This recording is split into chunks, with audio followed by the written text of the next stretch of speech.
Fernando Figueiredo, seja muito bem-vindo mais uma vez à nossa casa, é sempre um prazer recebê-lo aqui, meu querido.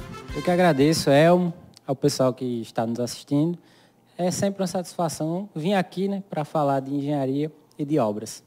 Muito bem, hoje 10 de julho de 2023 e nós vamos abordar um tema bastante atual, né, Fernando? Já que a gente está vendo aí nos noticiários, na televisão, nos sites, né, o desabamento de prédios lá na Grande Recife, né? Inclusive com 14 mortos, vários feridos. E aí a gente vai abordar esse tema na tarde de hoje, porque é um tema que causa preocupação em todo o Brasil e também não deixa de ter preocupação aqui na cidade de Cajazeiras, já que temos alguns prédios antigos e a gente vai dirimir aqui algumas dúvidas, já que você sempre, com sua maestria, traz aí com muita transparência o tema que é abordado. Então, de imediato, eu queria saber de você, Fernando, o que é que leva um prédio a desabar, como aconteceu, nós vimos aí lá no Recife? O que é que leva? São vários fatores, né? Primeiro, eu sempre digo que Recife é um lugar bem complicado de se construir, né? É uma região bem complexa, porque é bem conhecido, né? A Veneza brasileira, esse termo é bem conhecido lá e fica abaixo, algumas áreas, né, de Recife, fica abaixo do nível do mar, o solo é de pântano, né, solo alagado,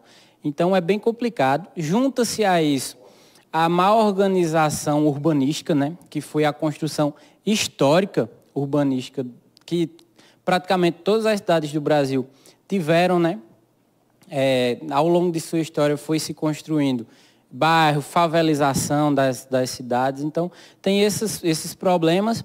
Aí, a idade do edifício e o estupim, que foi agora as grandes chuvas que estão acontecendo lá. E já várias vezes a gente comentou nessa mesma coluna, nesse programa, na TV Diário do Sertão, essas causas de saneamento básico, de inundações, de falta de planejamento. E sempre que chover, vai acontecer esses danos, infelizmente, no Brasil todo. Inclusive, eu vi no noticiário também que esse prédio tinha passado por uma vistoria um dia antes de cair. Sim, sim. E esse caso, né, foi justamente porque estava necessitando. Esse é mais um problema que nós temos, que é o cultural. A gente sempre fala, né, inclusive eu vivo falando isso nas minhas aulas, que é a cultura construtiva. Esse é um problema realmente grande, porque a sociedade em si, ela não aprendeu ainda a planejar, a precisar dos profissionais de engenharia antes. Mas isso se aplica para todas as áreas, né? Medicina também sofre muito com isso, verdade, que o pessoal só procura quando já está doente. Então, na engenharia também funciona assim. Essa área da engenharia diagnóstica, que por sinal é a minha especialidade, né? Eu trabalho com isso, com engenharia diagnóstica, e eu sei de perto como é difícil o pessoal pedir vistoria, pedir inspeção, pedir perícia, antes de precisar, antes realmente de estar numa situação extremamente crítica. O pessoal só nos chama, né, nos convoca, quando realmente já está numa situação calamitosa. Ô, Fernando, nos tira uma dúvida. O prédio, ele dá sinais de que vai desabar? Com certeza, com certeza. O prédio a gente trata como um paciente, né? Por isso que é engenharia diagnóstica, porque a gente diagnostica esses eventos. E alguns materiais, né? O concreto armado, por exemplo, é um dos melhores amigos, porque ele avisa de verdade o que é que vai acontecer. Então, o pessoal costuma maquiar, né? Costuma tapar, tem uma fissura, um problema, costuma maquiar aquilo, né? Rebocar, passar massa corrida e pintar, e aí no futuro acontece esses problemas. A gente não sei se você se lembra, mas em Fortaleza aconteceu isso recente, né? Alguns anos atrás aconteceu também. Acho que já estava na pandemia, quando o edifício acabou entrando em colapso. Acabou ruindo justamente por falta de manutenção. Certo. Aí, dando esses sinais, o que é que pode causar o desabamento em si? Nesse caso de Recife, o estupim foi a enchente, né? Certo. Foi uma chuva muito grande, a estrutura já estava abalada, então o prédio ruiu e entrou em colapso. Muito bem, nós estamos conversando aqui com Fernando Figueiredo, ele é engenheiro e participa aqui do nosso quadro Diário de Obras. E o que é que faz, na verdade, um prédio cair, Fernando? Pronto, esse é um ponto extremamente importante e que eu sempre gosto de dizer, né? Porque as edificações são como nós, são como seres humanos, só que tem um tempo maior. Elas têm o começo, o meio e também o fim. Todas as edificações que você está nos assistindo, tudo que você vê de prédio, um dia vai se acabar, isso é óbvio, né?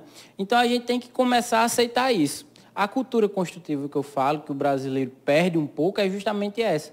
Ele acha que nós, enquanto sociedade, achamos que as edificações, as construções irão durar para sempre, irão se perpetuar. E isso não é verdade. O que acontece é que o tempo da construção, o tempo da engenharia é diferente do nosso. Então, vai passar algumas gerações, né, para que isso aconteça. E aí, não vou prever desgraça, né, mas posso garantir isso de forma técnica que, por exemplo, o Rio de Janeiro, Recife, Salvador, essas cidades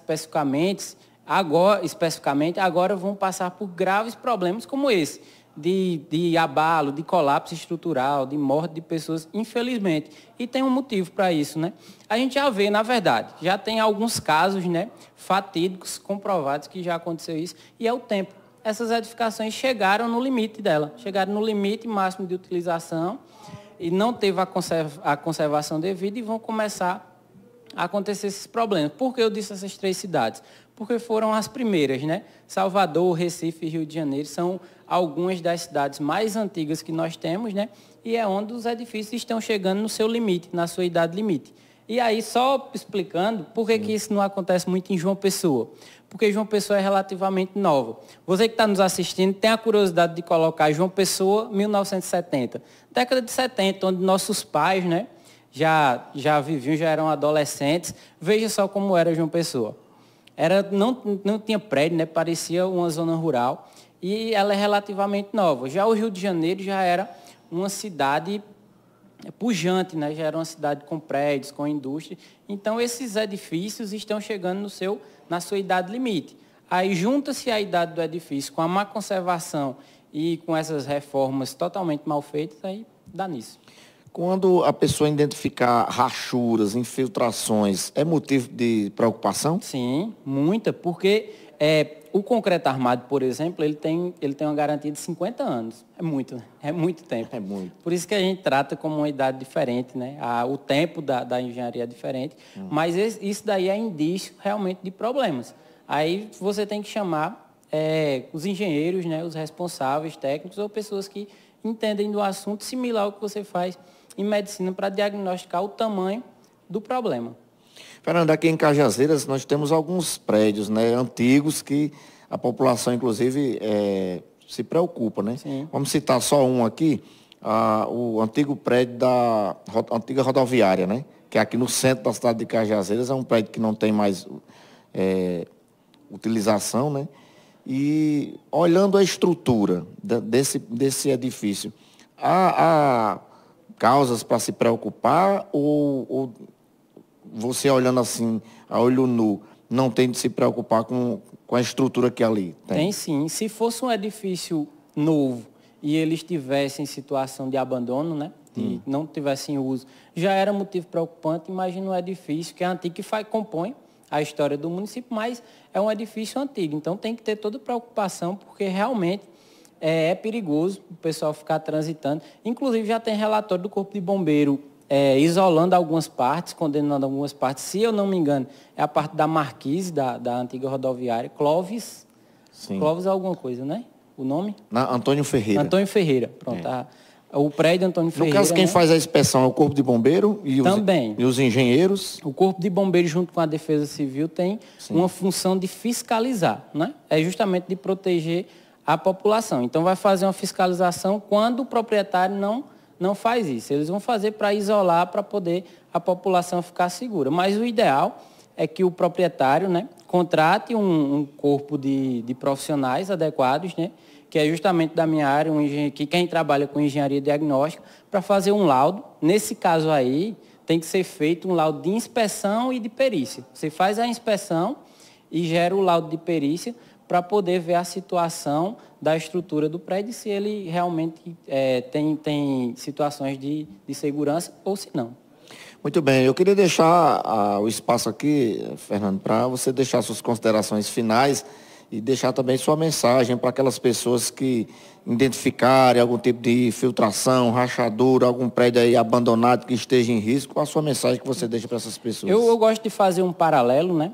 Uma comparação com um veículo. Quando você compra um automóvel, se ele tiver riscado, se ele tiver algum dano, você vai se preocupar, vai na concessionária e vai ter um reparo. Então, quando você tem uma casa, um imóvel, ele tem que estar 100% de qualidade, tem que estar 100% de eficiência. Então, se tiver algum dano, por menor que seja, né, na pintura, uma fissura, você tem que procurar os profissionais, né, responsáveis, e também pode procurar um engenheiro, um arquiteto que entenda da situação para que ele lhe aconselhe, né? A engenharia diagnóstica é isso. Então, a manutenção é muito importante. Então, pelo menos uma vez no ano, você tem que pegar esse profissional, né? É um conselho para as pessoas que estão nos assistindo. Vejam esses profissionais de engenharia, de arquitetura, para que eles consigam fazer a manutenção do seu prédio e não causar risco. Isso não é um gasto, é um investimento, né? É o conselho que eu dou para quem nos assiste. Instagram do professor Fernando.